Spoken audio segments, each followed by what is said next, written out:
بصي انا عايزاكي تجربي وتشوفي الفرق بنفسك. اقسملك بالله الماسك دوت نتائجه فوريه، هتفاجئك وهتتصدمي من نتائجه فوريه، هيديكي اطلاله وهيديكي تفتيح وهيديكي نضاره مختلفه عن اي ماسك تاني.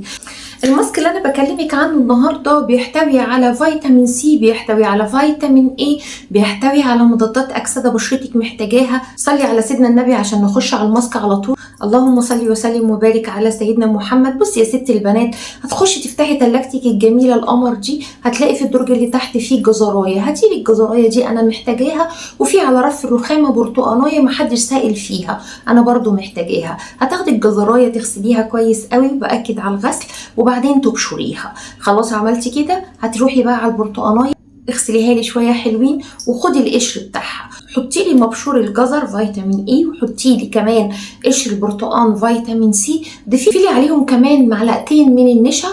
وعايزين نزود فعاليتهم، هنحط كمان علبه زبادي، معلقه عسل، وحليب بودر.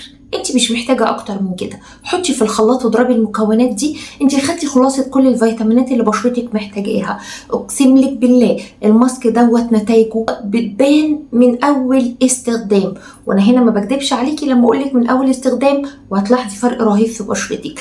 افرديه على بشرتك وهتشوفي العجب العجاب، ولو حابه تفرديه على جسمك وعلى رقبتك وعلى ايدك مفيش منه اي مشكله. جربيه وانت الكسبانه. خلصتي معاكي الفيديو، اتمنى يكون الفيديو عجبك. يا ريت بقى لو الفيديو عجبك لايك، شير، سبسكرايب، والسلام عليكم ورحمه الله.